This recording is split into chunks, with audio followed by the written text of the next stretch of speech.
अस्सलामुअलैकुम जी, good morning और welcome from sector केरन। यार रात को मैं बहुत ज़्यादा थका हुआ था, आपको रूम टूर नहीं करा सका, उसके लिए माजरत, लेकिन मैंने उसकी कुछ वीडियोस बना ली हैं जो कि आप इस वक्त स्क्रीन पर देख सकते हैं। रूम अच्छा खासा था, मतलब डिसेंट किस्म का रूम था, जैसे घरों के आमतौर पर बेहतरीन किस्म के सजाए हुए कमरे होते हैं। प्रॉपर क्रॉकरी वगैरह लगी हुई थी, टेबल्स मेज़ें वो सब बिछी हुई थी, तो मज़े का रूम था। लेकिन वॉशरूम की फैसिलिटी जो थी वो कुछ इतनी खास नहीं थी। बहरहाल it was a nice experience. Blanket वगैरह काफ़ी अच्छे थे, रात को शदीद सर्दी थी, लेकिन क्योंकि 2 कंबल मेरे पास मौजूद थे तो इस वजह से मैंने नींद बड़ी अच्छी पूरी की है। एक चीज़ बुरी ये हुई कि सुबह लाइट नहीं थी। वैसे अल्हम्दुलिल्लाह मैंने गोप्रो तो रात को लगा लिया था चार्ज पे, तो गोप्रो की दोनों बैटरीज ऑलरेडी चार्ज हैं, लेकिन ये वाला जो कैमरा जिस पर मैं भी वीडियो बना रहा हूँ ये चार्ज नहीं है। इसकी वैसे तो कैमरा की बैटरी 100% है, लेकिन जो इसके साथ एक पावर बैंक भी होता है वो 0% है, तो वो मैंने रात को चार्ज करना था लेकिन नहीं कर सका। दूसरा चीज़ जो सबसे ज़्यादा ज़रूरी है वो मेरा मोबाइल फ़ोन है, इसको चार्ज करना बहुत ज़रूरी था। ये अगर आप देखें तो 40% पर बैटरी है और 9:30 बज रहे हैं। वैसे टाइम इस वक्त जो है सुबह के 9:30, तकरीबन 8:15 8:30 बजे मैं उठ गया था सुबह। ये सारा सिनेरियो हुआ, डिवाइसेस वगैरह बाकी तो सारी चार्ज हो गई अल्हम्दुलिल्लाह। गोप्रो चार्ज हो गया। अभी के लिए ये है कि अभी मैं बाहर आया हूँ नाश्ते वगैरह के लिए, नाश्ता करेंगे। सामान वगैरह मैंने बाइक में रख लिया है, कुछ सामान अभी भी मेरा रूम में ही पड़ा है, जिसमें मेरा हेलमेट है और मेरी जैकेट है। तो बस अभी नाश्ता करते हैं, यहाँ से जाते हैं, नाश्ता करते हैं और वो 2 चीज़ें भी लाता हूँ। एक चीज़ और भी है कि आज का जो मौसम है वो कोई मुझे मौसम के इरादे मुझे कोई ठीक नहीं लग रहे। बारिश वाला माहौल नज़र आ रहा है, मुझे ऐसा लग रहा है। तो मैं अपने साथ रेन कोट तो नहीं लेकर आया, लेकिन यहाँ बाज़ार से मैं कोशिश करूँगा कि मुझे रेन कोट पूरा वो जो फुल रेन सूट होता है वो मिल जाए तो बहुत अच्छा हो जाएगा। जो मेरा ये टॉप बॉक्स है इसके अंदर तो वो प्रॉपर सील वगैरह हुई भी है रबर की, तो आई होप कि इंशाल्लाह टॉप बॉक्स के अंदर पानी तो नहीं जाएगा, वो तो मुझे उम्मीद है इंशाल्लाह। बाकी मेरे पास जो जैकेट है वो भी काफ़ी हद तक रेन प्रूफ ही है, जो मैं ऊपर पहन कर आया वो राइडिंग जैकेट जो है वो भी काफ़ी हद तक रेन प्रूफ है, लेकिन ट्राउज़र मेरा रेन प्रूफ नहीं है। तो मैंने एक पूरा रेन सूट लेना है ताकि अगर कोई ऐसी हालत हो जाए, कोई इस तरह के हालात हो जाएँ कि बारिश शुरू हो जाए, तो मेरे पास एटलीस्ट रेन सूट होना चाहिए। बाकी जूते वगैरह मेरे ऑलरेडी वाटर प्रूफ ही हैं, देखते हैं क्या होता है। लेकिन अभी सबसे पहले मुझे अपना फ़ोन किसी तरीके से चार्ज करना है।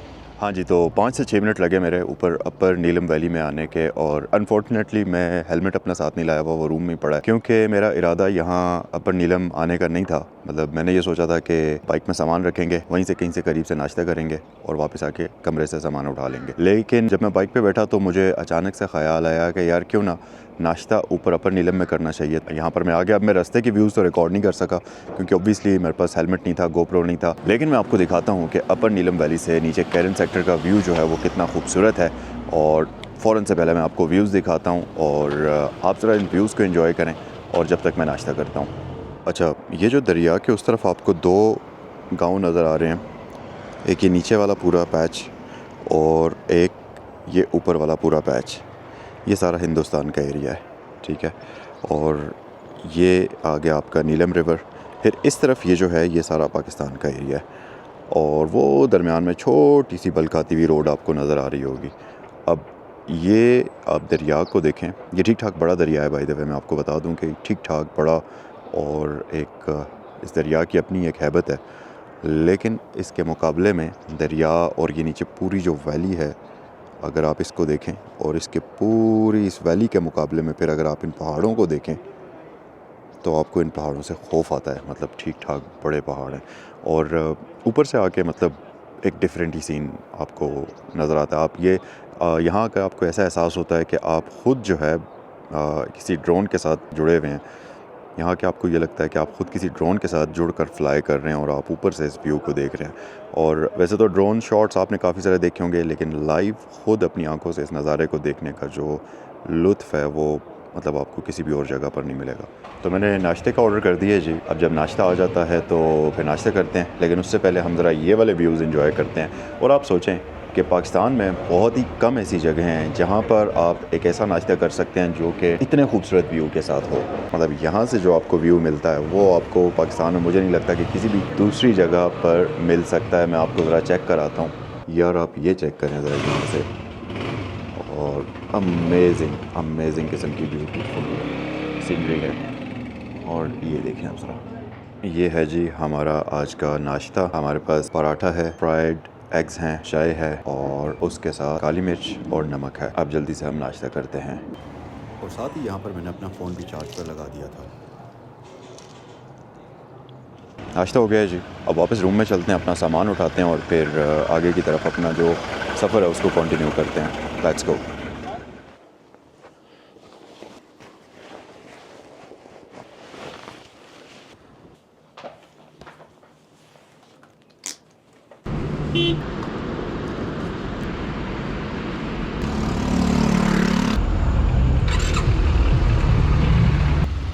अभी मेरे बाइक में वैसे तो पेट्रोल था, लेकिन थोड़ा सा मुझे ऐसा लगा कि डलवा देना चाहिए, क्योंकि शायद आगे चलकर मुझे पेट्रोल ना मिले। तो यहाँ पर मकामी लोगों से मैंने पेट्रोल के बारे में थोड़ी सी मालूमात हासिल की कि यहाँ से कहाँ से कि कैरन में मुझे किस जगह से पेट्रोल मिलेगा। तो उसके लिए मैं इस तरफ आया था। अभी वापस यहाँ से मैं मुड़कर पीछे की तरफ जाऊँगा।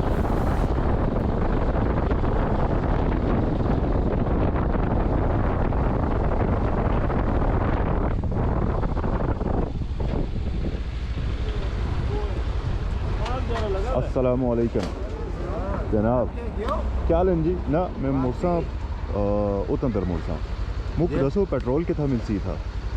पेट्रोल तुसी और कोर जुलते हो? मैं उतन जुलसा तो भी है, तागा भी है बाजार पे।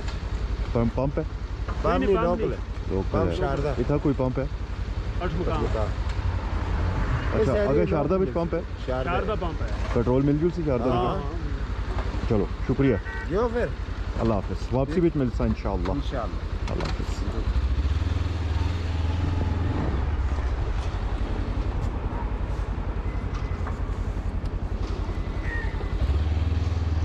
यहाँ से मुझे पता चला कि फ़्यूल मुझे कैरन में से मिल तो सकता है, लेकिन यहाँ कोई प्रॉपर पेट्रोल पंप नहीं है। वो छोटी मोटी शॉप्स वालों के पास फ़्यूल होता है, वो आपको फ़्यूल दे सकते हैं। और उन्होंने ये भी बताया कि मुझे शारदा में पेट्रोल पंप मिलेगा और वहाँ से मुझे आराम से पेट्रोल भी मिल सकता है। तो मैं आगे शारदा की तरफ निकल गया और मौसम मज़े का था जी, धूप वगैरह नहीं थी। वैसे नॉर्मली मुज़फ़्फ़राबाद में तो ठीक ठाक गर्मी थी। यहाँ पर एक तो आप देख सकते हैं क्लाउडी वेदर था, धूप ना होने की वजह से मुझे जैकेट में गर्मी बिल्कुल भी नहीं लग रही थी, बल्कि मुझे यहाँ पर बाइक राइड करते हुए हल्की हल्की सर्दी लग रही थी और इसी वजह से मैंने विंटर ग्लव्स अपने पहने हुए थे। वैसे बहुत ज़्यादा शदीद सर्दी तो नहीं थी, लेकिन विंटर ग्लव्स होने की वजह से ज़रा अच्छा और कोजी सा एहसास हो रहा था।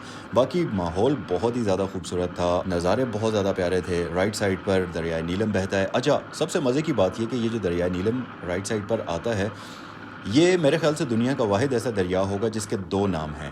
पाकिस्तान वाली साइड से इसको दरियाए नीलम कहा जाता है, जबकि इंडिया वाली साइड से इसी दरिया को कृष्ण गंगा का नाम दिया जाता है। तो एक ही दरिया के दो नाम हैं बेसिकली, क्योंकि पाकिस्तान और इंडिया के दरमियान में ये दरिया बॉर्डर लाइन का भी काम करता है। बाकी इसके अलावा रोड कंडीशंस की अगर बात करें तो बेहतरीन रोड बना हुआ था। और पिछली दफ़ा जब मैं आया था तो जो दवारियाँ से आगे का रास्ता था वो बहुत ही ज़्यादा ख़राब था, प्रॉपर एक ऑफ रोड वाला सीन था। और आप क्योंकि रास्ते को देख रहे होते हैं इधर उधर से, तो व्यूज़ आप इंजॉय ही नहीं कर सकते। लेकिन अभी मुझे पता ये चला है कि दवारियाँ से आगे केल तक जो है रास्ता बहुत ही खूबसूरत और बहुत ही शानदार हो गया, तो ब्रांड न्यू रोड पड़ गया है। लेट्स सी, मैं तो बहुत ज़्यादा एक्साइटेड हूँ नए रोड पर बाइक राइड करने के लिए, और साथ ही साथ वहाँ के व्यूज़ जो होंगे वो भी बड़े अमेजिंग किस्म के होंगे। मौसम तो ऑलरेडी बहुत अच्छा हुआ हुआ है, लेकिन बस ये एक दुआ है कि बारिश ना हो जाए, क्योंकि बारिश अगर हो गई तो फिर मामला ख़राब हो जाएगा, क्योंकि मेरे पास रेन सूट भी मौजूद नहीं है फ़िलहाल। अच्छा जी, मुझे कैरन से निकलते निकलते तकरीबन 11 बज चुके थे। नाश्ता वगैरह किया, फिर अपनी सारी तैयारी मुकम्मल की, जो अपना रहता हुआ सामान था वो वहाँ से रूम से उठाया, और ये सारे काम समेटते हुए मुझे तकरीबन 11 बज गए थे। और अच्छी बात यह कि यहाँ आज बिल्कुल भी रश नहीं है, जैसा कि आप देख सकते हैं। अब है तो ये पीक सीज़न, ईद का दूसरा तीसरा दिन है, चौथा दिन होगा, तीसरा दिन होगा, इस तरह से। लेकिन क्योंकि अभी सर्दियाँ प्रॉपर तरीके से ख़त्म भी नहीं हुई, तो वैसे नॉर्मली अगर गर्मियों वाली ईद यहाँ पर हो तो यहाँ बहुत ज़्यादा रश होता है। और ख़ास तौर पर शहरों में, जैसा कि ये अब आप बाज़ार देख रहे हैं, सेक्टर कैरन के बाद ये फ़ौरन बाद ये पहला छोटा सा बाज़ार आता है। एग्जैक्टली इस जगह का नाम मुझे नहीं पता, लेकिन इस तरह के जितने भी बाज़ार होते हैं इन एरियाज़ में यहाँ पर आपको पैक किस्म की ट्रैफिक मिलती है। और अब यहाँ पर क्योंकि ट्रैफिक वगैरह बिल्कुल भी नहीं थी, तो इस वजह से ज़्यादा ध्यान ट्रैफिक के बजाय आपका इर्द गिर्द के एरियाज़ पर जो सीनरीज़ हैं और जो सीनिक किस्म के एरियाज़ हैं उन पर होता है। तो फिर ऐसे माहौल में बंदा राइड को थोड़ा सा ज़्यादा एंजॉय करता है। और सेम यही केस मेरे साथ भी था। कश्मीर की एक अच्छी बात ये भी है कि अगर आप नारान वाली साइड पर जाएं या आप नॉर्थ वाली साइड पर जाते हैं दूसरी साइड पर, तो वहाँ पर नो डाउट कि सीनरी बहुत ज़्यादा खूबसूरत है, लेकिन वहाँ पर आपको अब इंफ्रास्ट्रक्चर बहुत ज़्यादा देखने को मिलेगा, बहुत ज़्यादा आपको कंक्रीट देखने को मिलेगी, बिल्डिंग्स देखने को मिलेंगी जो कि होटल्स बने हुए हैं, बड़ी बड़ी बिल्डिंग्स बनी हुई हैं लोगों के रहने के लिए, खाने पीने के लिए, बहुत ही ज़्यादा इंफ्रास्ट्रक्चर हो गया है। तो नो डाउट कि नारान वाली साइड, हुंजा वाली साइड बहुत खूबसूरत है और उसकी अपनी एक ब्यूटी है, लेकिन कश्मीर में आप टोटल रॉ ब्यूटी का एक्सपीरियंस करते हैं। और साथ ही साथ यहाँ पर जो 80 से 85% बिल्डिंग्स हैं, बिल्डिंग्स तो खैर बहुत ही कम है, जो मकामी लोग हैं उनके घर हैं, और जितने भी यहाँ पर मकामी लोग हैं उन सब के घर यहाँ पर लकड़ी के बनाए हुए हैं, जो कि यहीं से जंगलात से इकट्ठी की हुई लकड़ी है, सारे उनके घर बने हुए हैं, जिसकी वजह से आपको सही किस्म की नेचर को एंजॉय करने का यहाँ पर मौका मिलता है। और हर एक चीज़ कश्मीर में इस साइड पर हर एक चीज़ आपको रॉ कंडीशन में मिलती है। फिर एक वजह इसकी ये भी है कि क्योंकि यहाँ पर आपको होटलिंग की बहुत ज़्यादा अच्छी ऑप्शंस नहीं मिलती, जैसा कि आपको नारान वाली साइड पर या हुंजा वाली साइड पर मिलती हैं। बहुत ज़्यादा उस तरीके से लेविश और फाइन डाइन किस्म के रेस्टोरेंट्स यहाँ पर नहीं हैं, जिसके अपने फ़ायदे हैं और कुछ नुकसानात हैं। और मेरे ख़्याल से अगर हम फ़ायदों को देखें तो नुकसानात की निस्बत फ़ायदे ज़्यादा हैं, क्योंकि आप प्योर रॉ नेचर को यहाँ पर एक्सप्लोर करते हैं और इन्जॉय करते हैं। अब यहाँ से अगला मकाम दवारियाँ आता है, और अब आपसे दवारियाँ पहुँच के बात होती है। दवारियाँ बेसिकली वो पॉइंट है जहाँ से एक रास्ता रत्ती गली लेक की तरफ ऊपर चला जाता है और दूसरा रास्ता आपका आगे चला जाता है ताऊबट की तरफ। अब ये जो मेरी बैक साइड पर ऊपर वाली सड़क आप देख रहे हैं, ये जाती है प्रॉपर रत्ती गली लेक की तरफ, लेकिन क्योंकि इन दिनों में रत्ती गली लेक का रास्ता तो बंद ही होता है, वैसे भी नॉर्मली वो बहुत मुश्किल सा ट्रैक है, तो वहाँ पर जाने के लिए आपको ठीक ठाक टाइम के साथ साथ बहुत बड़ा दिल भी चाहिए। और ख़ास तौर पर अगर आप बाइक पर जा रहे हैं तो फिर तो आपको ज़रा ज़्यादा ही बड़ा दिल चाहिए, और आपको लाइट वेट बाइक लेकर जानी चाहिए, क्योंकि काफ़ी ज़्यादा ऑफ रोडिंग है। तो वहाँ पर अगर आप कोई भी हैवी बाइक लेकर जाते हैं, मतलब एक्सट्रीम से भी एक्सट्रीम ऑफ रोडिंग है, तो हैवी बाइक अगर आप लेकर जाते हैं तो वो मेरे ख्याल से आपकी सबसे बड़ी गलती होगी, क्योंकि हैवी बाइक्स का सबसे बड़ा प्रॉब्लम जो होता है उनका वेट होता है। तो वेटी मशीन अगर उल्टी हो जाए तो उसको वापस सीधा करना बड़ा मुश्किल होता है, और ऑफ रोडिंग पर तो आपकी बाइक का उल्टा हो जाना बिल्कुल नॉर्मल सी बात है। यहाँ से ऊपर जाता है रत्ती गली लेक वाला रास्ता, लेकिन हम वहाँ पर नहीं जाएंगे, हम आगे जाएंगे सीधा।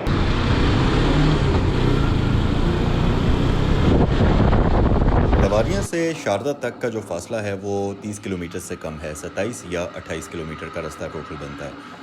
अभी अगर आप इस रास्ते पर जाते हैं तो बमुश्किल आपको 1 घंटे से कम वक्त लगेगा।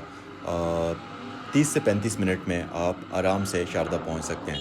लेकिन पहले जब कच्चा रोड होता था तो इसी रास्ते पर ठीक ठाक वक्त ज़ाया हो जाता था। ऑब्वियसली रोड सही नहीं था। दवारियाँ से आगे जब आप जाते हैं तो रोड के ऊपर एक ऐसा मकाम आता है जहाँ पर ये रोड ठीक ठाक ऊंचाई पर चला जाता है, और हाइट इतनी ज़्यादा होती है कि आपको रोड के ऊपर बाइक चलाते हुए या गाड़ी चलाते हुए खौफ भी आता है। आगे जाकर अभी आपको वो रास्ता मैं दिखाऊंगा भी।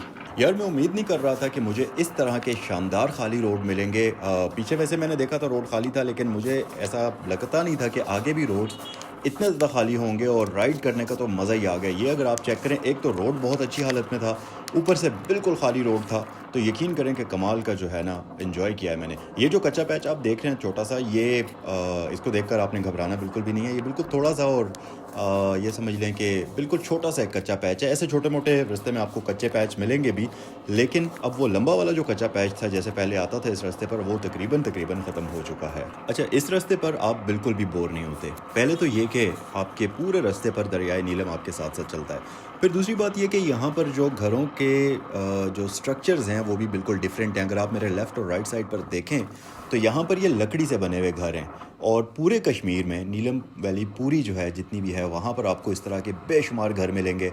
रास्ते पर आपको इस तरह के ये लोहे के बने हुए पुल मिलेंगे, और उनके नीचे आपको आबशारें बहती हुई मिलेंगी। यार आप ये चेक करें कितने खूबसूरत घर बने हुए हैं लेफ़्ट और राइट पर, और पूरे रोड पर ऐसे पानी के चश्मे आपको जगह जगह पर मिलते हैं।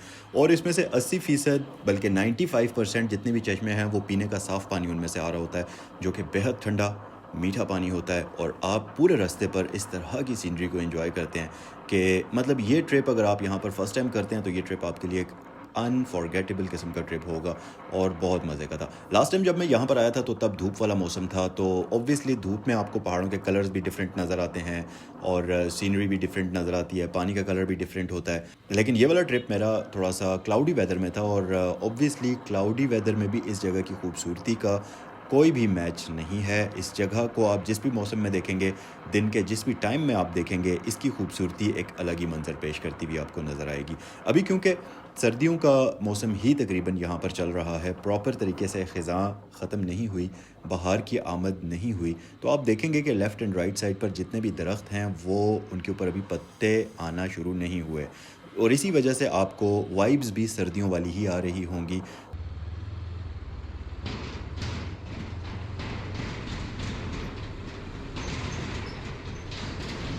दवारियों के बाद जैसे ही आप ये वाला पुल क्रॉस करते हैं, इसके बाद रोड जो है वो हाइट गेन करना शुरू कर देता है और मुसलसल कोई 8 से 10 किलोमीटर के करीब आप इंक्लाइन करते हैं रोड के ऊपर, और देखते ही देखते आप ठीक ठाक ऊंचाई पर पहुंच जाते हैं और जो दरिया है वो आपसे ठीक ठाक नीचे चला जाता है। अब ये रास्ता वैसे तो देखने में बेहद खूबसूरत तरीन है, मतलब इतना ज़्यादा खूबसूरत है कि मुझे नहीं लगता कि पाकिस्तान में कहीं पर भी आपको इस किस्म के व्यूज़ किसी भी दूसरी जगह पर मिलेंगे। इतनी ज़्यादा हाइट पर इतनी ज़्यादा रॉ किस्म की नेचर और फिर इस तरह के खूबसूरत नज़ारे और कहीं भी आपको नहीं मिलते। लेकिन साथ ही साथ ये वाला जो एक छोटा सा पैच है ये बहुत ज़्यादा ख़तरनाक भी हो जाता है, क्योंकि एक तो रोड के दूसरी साइड पर जो वो होती है ब्लॉकेजेस होती है या रोड फेंसिंग होती है वो बहुत ही कम है, ना होने के बराबर है। लंबे लंबे पैच में आपको रोड फेंसिंग नहीं मिलती। फिर साथ ही साथ रोड भी काफ़ी ज़्यादा नैरो है और बीच में थोड़ा बहुत टूट फूट भी आती है और रोड मार्किंग्स वगैरह कोई भी नहीं है। तो यस, खूबसूरती तो बहुत ज़्यादा है, लेकिन साथ ही साथ इस रोड पर गाड़ी चलाते हुए आपको बहुत ज़्यादा एहतियात करने की भी ज़रूरत होती है। यार, राइड करते हुए मैं काफ़ी ज़्यादा थक गया था। रोड्स ऐसे थे कि थकावट थोड़ी ज़्यादा हो गई थी, तो मैंने सोचा थोड़ी देर रुकते हैं और एक पानी का स्टॉप लेते हैं। ये मेरे पीछे जो पुल आप देख रहे हैं, इसको अगर आप क्रॉस करके दरिया के उस तरफ जाते हैं तो वहाँ एक छोटा सा गांव है जिसका नाम दो दानियाल है। दो दानियाल में आपको एक बाज़ार भी मिलेगा जहाँ पर आपको ज़रूरत की तकरीबन तमाम तर चीज़ें भी मिल जाएंगी, और अगर आप उससे आगे जाते हैं तो फिर आगे कुछ और मज़ीद गाँव वगैरह हैं। लेकिन सबसे मेन चीज़ कि दो दानियाल से आगे जो सड़क जाती है वहाँ पर आगे आर्मी खड़ी है और वहाँ से आगे आपको नहीं जाने दिया जाता जो मज़ीद आगे गाँव है, और क्योंकि उसकी रीज़न ये है कि वहाँ से आगे LOC स्टार्ट होती है। तो बेसिकली इस रास्ते से अगर आप थोड़ा सा आगे जाते हैं तो आगे जाकर इंडिया स्टार्ट हो जाता है, तो यहाँ पर भी एक लाइन ऑफ कंट्रोल मौजूद है। अच्छा, दो दानियाल की ख़ास बात यह है कि ये बेसिकली दरिया की क्योंकि उस तरफ है और जितनी भी ट्रैफिक आती है वो दरिया की इस तरफ से आती है।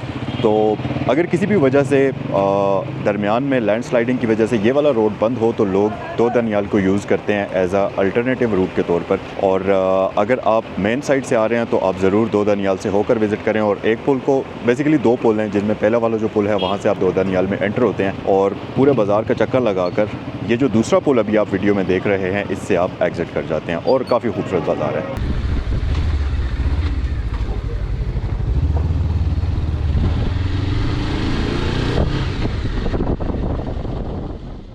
अब यहाँ से आगे अगला मकाम शारदा आता है और अब हम दरमियान में कहीं पर भी स्टे नहीं करते और सीधा शारदा पहुँचते हैं। मेरी बैक साइड पर ये जो आप खूबसूरत सा मंजर देख रहे हैं, ये नीचे बहुत सारे मकान हैं और ऊपर एक खूबसूरत सी पहाड़ी है। तो ये जो नीचे आपको पूरा एक गांव नज़र आ रहा है ये शारदा वैली है, और इस वक्त मैं शारदा वैली में पहुंच चुका हूँ। सबसे अच्छी बात ये हुई कि अब शारदा तक आपको कम्प्लीटली कारपेटेड रोड मिलेगा। लास्ट टाइम जो मेरा एक्सपीरियंस हुआ था जब मैं YBR पर आया था, और पैथेटिक किस्म का एक्सपीरियंस था क्योंकि रोड कंडीशन बेहद ख़राब थी। अच्छा, अब जितने भी ज़्यादा खूबसूरत सीनरीज क्यों ना हो, अगर रोड ही ख़राब है आपका ध्यान पूरे सफ़र में यही रहता है कि कहाँ से खड्डा ना लग जाए, कहाँ से आपने ब्रेक लगानी है, कहाँ से आपने बहुत बड़ा गड्ढा बचाना है, कहाँ से पत्थर बचाना है। इट डजंट मैटर कि सीनरी कितनी खूबसूरत है, आप इंजॉय ही नहीं कर पाते क्योंकि सीनरी को आप देख ही नहीं पाते। लेकिन अभी यहाँ पर आते हुए क्योंकि रोड अमेजिंग किस्म का स्मूथ रोड हो गया है, शारदा तक बहुत अमेजिंग है ऐसा मुझे बताया गया है। पता नहीं अब शारदा से आगे केल तक रोड के क्या हालात हैं, जाकर ही पता चलेगा। लेकिन शारदा तक बताया गया है कि रोड बहुत शानदार था और मैं एक्सपीरियंस कर भी चुका हूँ। अमेजिंग किस्म का रोड है शारदा तक। अब शारदा से आगे जाएंगे केल वाली साइड तो पता चल ही जाएगा कि रोड की कंडीशन क्या है। ये जो मेरे पीछे आप शहर देख रहे हैं ये शारदा है। तो यस, शारदा में मैं इस वक्त पहुँच चुका हूँ, बहुत ज़्यादा थक चुका हूँ मैं भी। और शारदा में मैं कोशिश करूँगा कि एक हल्की सी टी की ब्रेक ली जाए क्योंकि ज़रा थकावट भी दूर हो जाएगी और माइंड भी ज़रा फ्रेश हो जाता है। सो चलते हैं आगे। शारदा से आप थोड़ा सा आगे आएंगे तो आपको एक चेक पॉइंट नज़र आएगी जहाँ पर एक पुल है, उस पुल को आप क्रॉस करेंगे तो उसके बाद एक रोड आपको ऊपर की जानिब जाता हुआ दिखाई देगा जो कि इस वक्त आप स्क्रीन पर देख भी रहे हैं। अब ये रोड बेसिकली नूरी टॉप से होता हुआ जलखट जाता है और आप यकीन करें कि, और सबसे मज़े की बात तो ये कि यहाँ से जलखट सिर्फ 48 किलोमीटर्स है। है ना अमेजिंग चीज़। लेकिन वो रोड ऊपर जाकर बेसिकली ये रोड को आर्मी यूज़ करती है अपने व्हीकल्स वगैरह को लाने ले जाने के लिए और डिफरेंट मकासद के लिए, और ऊपर से मेरे ख्याल से ये रोड काफ़ी ख़राब भी है। खैर हम आज तो इस रोड पर नहीं जाएंगे, हम जाएंगे आगे केल की तरफ। और टू माई सरप्राइज़ अच्छी बात ये कि मकामी लोगों से मैंने पूछा है और उन्होंने मुझे ये बताया कि भाई ये जो रोड बना हुआ है ये आगे केल तक ऐसा ही है। बड़ी अमेजिंग चीज़ हो गई। तो अल्हम्दुलिल्लाह चलें, अब केल तक बड़ा अच्छा रोड मिलेगा, नहीं तो इससे पहले तो एक्सपीरियंस बहुत बुरा था भाई। तो चलें आगे चलते हैं। अच्छा जी, अनफॉर्चुनेटली मुझे केल से वापस आना पड़ा, केल के थोड़ा सा करीब से वापस आना पड़ा, कोई 5-7 किलोमीटर्स के आसपास था, मैं केल से दूर था तो मुझे वापस आना पड़ा। उसकी वजह कि एक तो बारिश शुरू हो गई थी, तो जो केल तक का रोड था बेसिकली शारदा से थोड़ा सा आगे रोड प्रॉपरली कारपेटेड था, उसके बाद वही सेम वही हालात थे, टूटा फूटा हुआ और कच्चा रोड था। बारिश स्टार्ट हो गई थी तो एक्सट्रीम स्लिप हो गई थी और जो बाइक था उसके टायर्स बहुत ज़्यादा स्लिप कर रहे थे। खैर ये 2 रीज़न्स थे वापसी के, लेकिन सबसे बड़ा, इससे भी बड़ा रीज़न वापसी का ये था कि बेतहाशा ट्रैफिक थी, मतलब शदीद ट्रैफिक, इतनी ज़्यादा ट्रैफिक थी कि वहाँ मौजूद लोगों का जो आपस में बातें कर रहे थे उनका ये कहना था कि यार हालात ऐसे लग रहे हैं कि हम केल रात 10 बजे पहुँचेंगे। तो आप खुद सोच लें कि कैसी ट्रैफिक थी, क्योंकि ईद के दिन ज़ाहिर है पूरे पाकिस्तान से लोग यहाँ पर आते हैं, तो बेतहाशा रश बना हुआ था और बहुत बुरे हालात थे। स्क्रीन पर आप देख भी सकते हैं क्या हालात थे। तो फिर इस वजह से मैंने ये सोचा कि आज का जो हमारा ये सफ़रनामा है इसको यहीं पर हम ख़त्म करते हैं और नेक्स्ट इंशाल्लाह कभी ज़िंदगी रही, सब कुछ सेट रहा तो हम ज़रूर ताओबट तक जाएंगे। और आज का ये जो व्लॉग है इसको हम यहीं पर एंड करते हैं। आई होप कि ये आपको पसंद आया होगा। अच्छा, अब वापसी मेरी है, लेकिन उससे पहले भूख वगैरह लगी हुई थी तो मैंने सोचा खाना वगैरह खा लूँ, चाय वगैरह पी लूँ, क्योंकि पहले मैंने सोचा था चाय का स्टॉप करते हैं लेकिन वो नहीं लिया था, तो बस अभी चाय और खाना एक साथ ही करेंगे। खाने में हमारे पास जी रोटी है, इसके साथ दाल माश और साथ है जी सैलेड। तो अब मैं खाना खाता हूँ। यहाँ पर आज का ये व्लॉग ख़त्म करते हैं, नेक्स्ट व्लॉग में आपसे मिलते हैं। अगर ये आपको पसंद आई है वीडियो तो ज़रूर मुझे कमेंट सेक्शन में बताएं, लाइक करना मत भूलें। नेक्स्ट वीडियो में आपसे मिलते हैं। अस्सलाम वालेकुम।